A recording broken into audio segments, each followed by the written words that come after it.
a long day ahead of me tomorrow, so I'm not sure when I'm going to go live tomorrow. So I figured I would go ahead and go live tonight before I called it a night. I'm going to put Sebastian's. There we go. We got Sebastian's missing person flyer up. We're going to first talk about Sebastian Wayne Drake Rogers. We all kind of know the details. If this is the first time you're coming to my channel, go back and watch the playlist for Sebastian Wayne Drake Rogers. It's a mysterious case out of Hendersonville, Tennessee. And tonight we did have a little confirmation. I do not like videos just popping up on the internet that can never be sourced. And when they are sourced, they go back to people that aren't credible individuals. But we kind of had a, acknowledgement, I guess. Seth Rogers was in chat on the mob cruise live just a few minutes ago. And what was stated is that it appeared to be outside of the Remington property, 449, if I'm not mistaken. I remember going by it as part of one of my stops when I was there in June.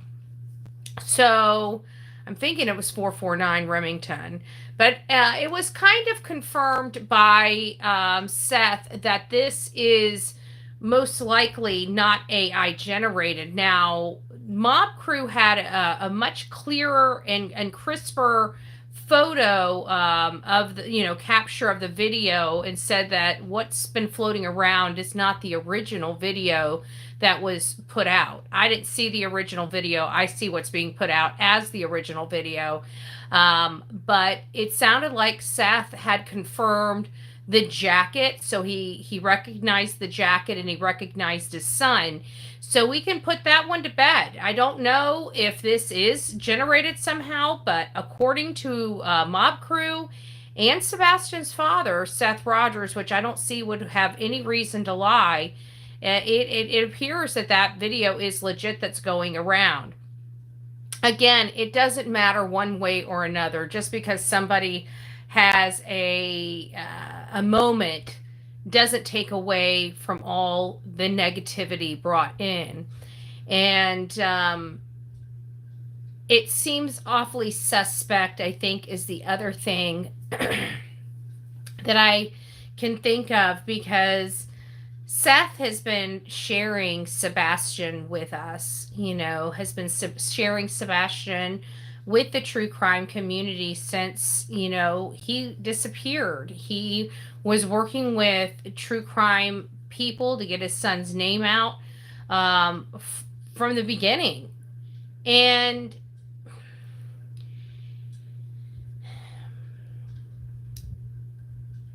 it's just, I just feel like, he's been doing the sharing, and now all of a sudden, after everybody had the heartstrings pulled by the voicemails, I feel like this, just kind of like the tattoo thing, just kind of like everything. It just seems like everything is so reactionary. And and I think that that's the way we felt about that for quite some time. So I trust the Mob Crew. I'm going to trust what he states is true, predominantly about the video. I haven't seen, what I saw on his live was crystal clear. You could see dimensions. You could see, crystal clear face. You could see a boy smiling while riding a bike. I think somebody was commenting about the helmet. We know he has something where if he fell and hit his head, he could really injure himself. And not having a helmet on, that's a little concerning for me. But every single thing bad that's happened to this child has happened around those two people. So it doesn't surprise me that they are neglectful, I guess is the best word to use. I don't know anybody that would know that their child has fluid on the brain and put them on a bike without a helmet. I don't know many people that put their child on a bike without a helmet, whether they have anything on their brain, or not. I mean, this day and age, the kids look like bubble kids when they're riding bikes or skating or anything. They've got elbows, knees. Back in our days, it was It was the school of hard knocks, right? You put your rollerblades on, or you take your training wheels off, and it's it's sink or swim. Yeah, you either pedal or you're getting some band-aids. I mean, child abuse, child abuse. I'm sorry, I shouldn't make fun, but I've got some pretty good skinned up knees from my childhood. The good thing is over the I still got some scars. I'll remember just about where every single one of them came from. Ah, good gracious. So I mean, and everybody's making a big deal out of this. I mean, they have not shared hardly any photos. They have not shared hardly any videos. I just feel it's suspect, you know, I really do. But the good news is that we are finding out, you know, that it is a legitimate video. Could we garner something off of it? I don't know. You know, I think we need to see the full video in its raw, you know, format to determine that. But there was something I didn't listen to, and we're going to listen to it tomorrow. I don't know when. I've got a very, very full, and I mean full day tomorrow. So I'm going to try to do something early in the morning if I'm not running late, right? Because I can't be late to where I got to go. So you might get me for 15 minutes. You might be able to get me for an hour, but that's not going to be the time that we go over this. It is an interview I haven't really heard before. It's not really an interview. It's kind of just weird. It's the only thing I can say is just like weird. And so I wanted to share the weirdness with you and get y'all's opinion on it. So I'm thinking, if nothing else, tomorrow night we will go over it. Now, I know that you guys, like I said, I'm not going to be spending a whole lot of time here tonight. I wanted to give you guys an idea of what's going on because I'm exhausted. I've been working all day. And I'm just now piping down to get ready for my day tomorrow. And so I did have some time to do some due diligence that I didn't once have to do. And I wanted to share that with you because no matter how much you try to get out good information, and granted, we're at the mercy of local media when it comes to Dane's case. We're at the mercy of law enforcement. We have no contacts on the ground to get inside information or anything like that, you know? So we're kind of at the mercy of the internet, and I hate being at the mercy of the internet because, boy, it can be always so wrong, you know, whenever you're trying to look for stuff, because you have to try to figure out what's fact and fiction. And it kind of sucks a little bit, you know, because sometimes you're right and sometimes you're wrong. And I don't like those odds. So, long story short is, I had an opportunity a little bit ago to start doing some background information on the mom and father of Dane. And what I'm seeing is nothing. I'm not seeing red flags. I know that there's so much rumors going on. There are a few. I don't know what's going on with my throat. Maybe it's because I'm talking. I don't know. It's just driving me nuts. There are things that could be a problem, but we don't have a lot of information. So I will go over the case as I see it. First and foremost, I want to put the disclaimer out. I truly believe that this is going to be a very sad tragedy. But just like any other case, with each passing day, you know, circumstances and information that are learned could change that. We never want to say it's definitely this or definitely that, because if we do, we could miss clues that could be useful later. They are on a highway while in a desolate area. It is a place of, you know, just a perfect storm, you know, a creeping at the right time and just seeing an opportunity and swooping in. But right now, even law enforcement, let me change my background. So we're talking about law enforcement hasn't really got on board with any criminality. There's literally no evidence of anything right now. No evidence of an abduction.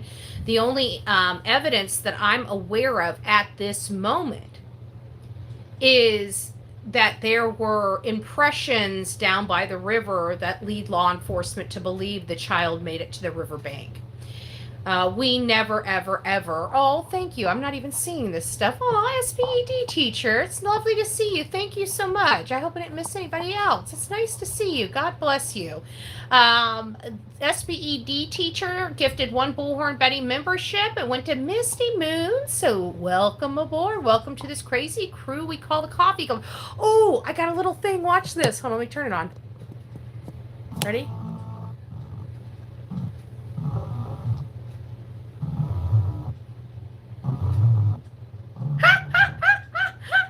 I got this little machine that I can attach. It's like a little holder for my camera. And if I turn it on, it follows me wherever I go. Motion activated, so it moves. Boom, boom. Oh, oh, it's dead now. It's dead. I didn't charge it. I just got it. So anyways, I'll have to charge it, but that was kind of cool. That was kind of cool. I hear it moving. Oh, can you guys hear it moving? I can't. I'm so deaf. Zzz, zzz. Oh, that's cool. Well, I don't like it being, I don't want it to be noisy. I might have to set up a new mic or something, you know? What can I do? I don't know. But anyways, we don't have a whole lot on Dane. You know, we don't have, and when we don't have information, it makes us a little nervous. You know, I think it kind of gets our brains going in all different directions. And so I can tell you, Mom doesn't really have anything like a speeding ticket, right? And Dad has, well, he has a little more, nothing major, you know, like hunting without a license, you know, traditional guy stuff, right? Not having a fishing license, you know, not having the proper mud flaps. I mean, there's some ridiculous stuff here, but nonetheless, it's normal country, you know, stuff. That's all I can say. Okay. There's nothing there that is screaming, we need to look at this. Okay. So I still don't know who they are, you know, what's going on. So I'm digging a little deeper, and it just seems like they're a great family. Every time I look into it, it seems like all of the boxes that need to be checked in the right place are checking in the right place.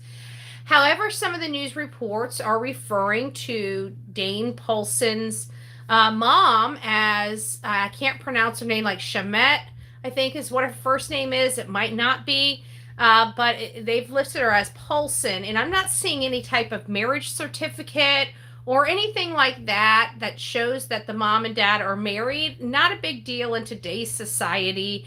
You know, no red flags. And it looks like they just recently took over in 2022, 2023, somewhere around there. They had just taken over their family chowder business. And this was a restaurant that has been serving up chowder and food there on, it looks like the coastline for something like over 50 years.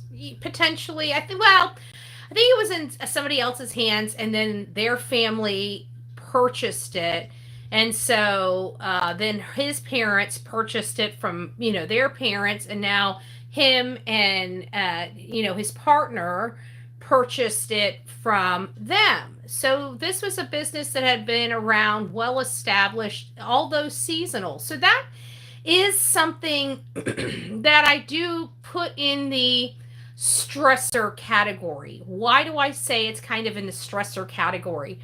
If you, thank you, Karma. Gifted 5 Bullhorn Betty memberships. If you received your Bullhorn Betty membership, good gracious, if I can speak, don't forget to tell Karma thank you. God bless you, honey. But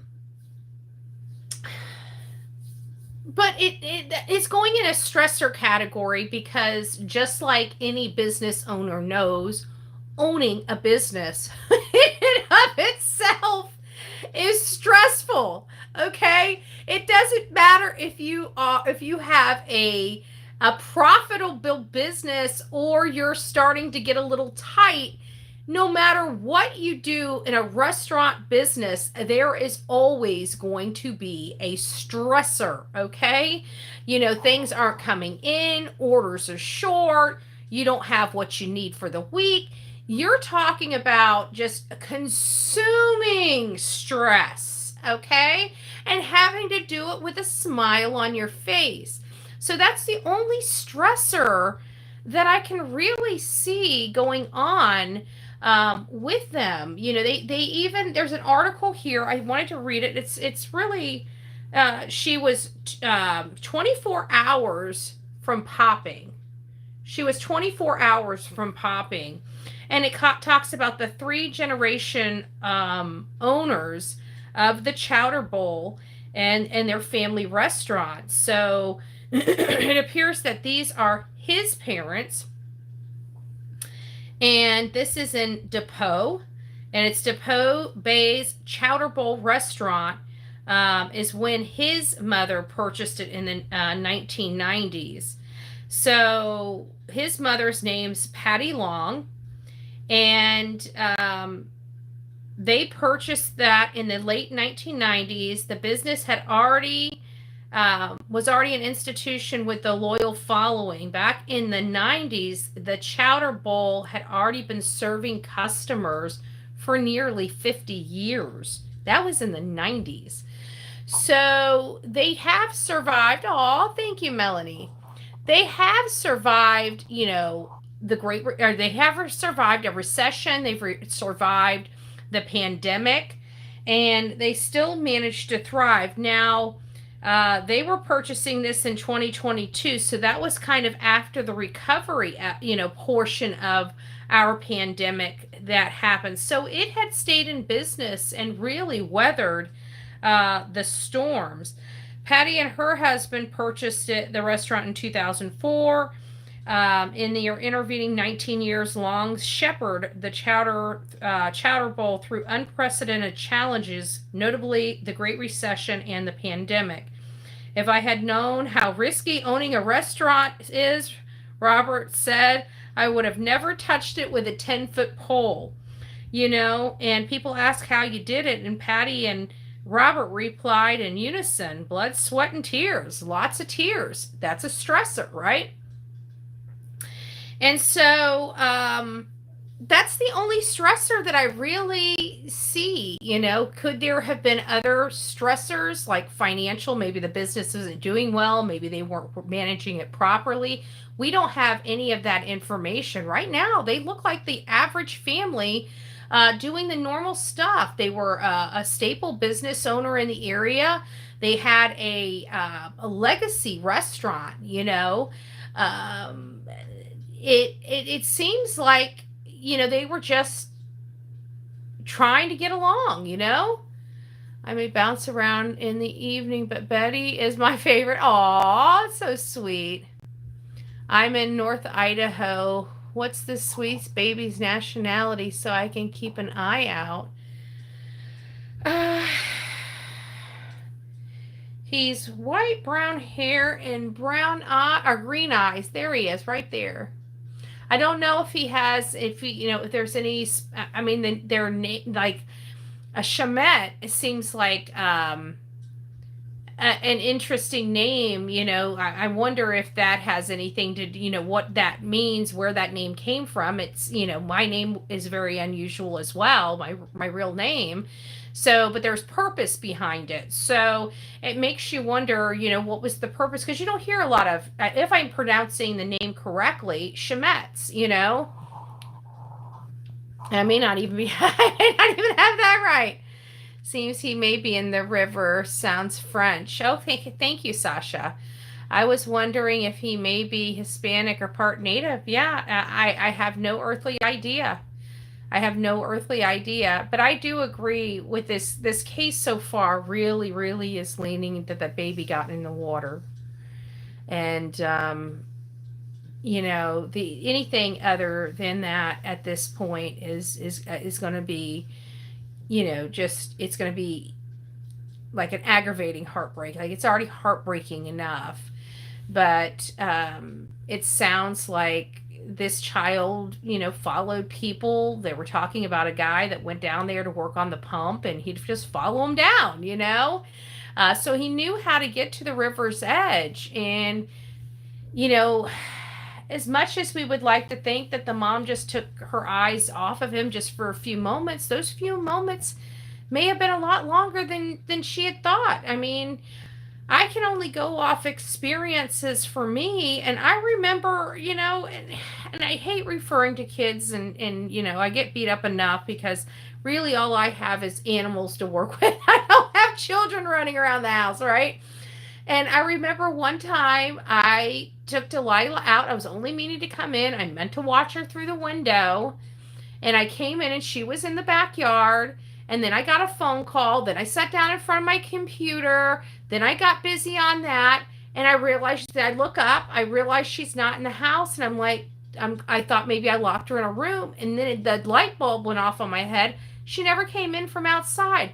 I freaked out. I ran out to the the backyard. And of course, she's just doing what she always does, just walking up and down the backyard, sniffing every blade of grass. And I'm just like, come in. And she just comes running. I'm like, oh my gosh, my heart skipped a beat. And it was just, I was just going to watch her, wash the dishes and watch her through the window until I was done with the dishes and I was going to call her in, but I got distracted. And so, was that irresponsible of me?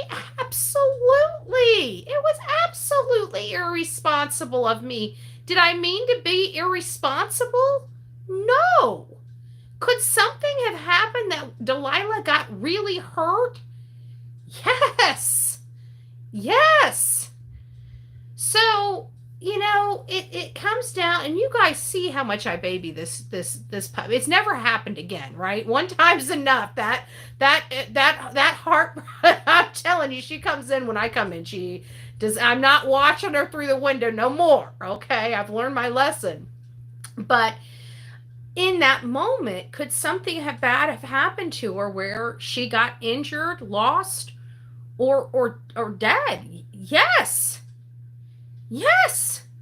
I could have literally walked out and her be hurt. I was very lucky and very fortunate. And again, lesson learned. Sometimes that first lesson is all it takes, and it's too late, So we have to think, right now, law enforcement is really pointing to that river. If I really thought with everything I'm looking at that there was, are there stressors in their life? Yes, there could be. But that's an opinion. There's nothing really leaning. I can't see that their business is having any struggles or they're having hard times making, rent payments or vendor payments. Right now, they look like they're running a very successful business that has been in business for almost a century. Not quite, but what is that, 3/4 of a century? Something like that? You know what I'm saying? So it's getting really close up there. So I don't see right now. I was kind of seeing what law enforcement's seeing. Nothing to really see here yet, until there's something to see. But we have to take into consideration again. We're waiting for the time to tick down, because if he's in the water, it's only a matter of time before he surfaces. Where he surfaces, we don't know. Riley Strain was 8 miles away, and that was after 2 weeks. This child is lighter. This child might be able to go further. But that's where they think this child is in that water. I pray to God they find him and find him soon. I would love nothing more than him just to be overly dehydrated and caught in some underbrush that he couldn't get out of. That would be the best case scenario at this point, but I know law enforcement has probably already broke the news to them about, their son if he's in that water. It's not a good prognosis. So, anyways, I'll talk to you guys later. I didn't want to take up too much of your time. I wanted you guys to know the schedule for tomorrow, which is, I don't know what the schedule is tomorrow. Stay tuned. We already got the shows mapped out on what we're going to be discussing, but I won't be showing any type of information tomorrow until the evening. So we will be back here tomorrow evening for a normal live. I like my backgrounds. I have to admit, I really like my backgrounds, but I know that you guys are probably longing for a more traditional live. So I will be seeing you tomorrow here on my channel, and I don't know what time it will be, but I'm hoping it's going to be between 5 and 6. If it's any later, I'm going to be beating my head against a hard surface because that means I'm still in a meeting. All right, guys, rock it out with your coffee beans out. Don't forget to be fearless. If you see something, say something. An ounce of prevention is worth a pound of cure. And until next time, please be safe. More importantly, kind to one another. God bless.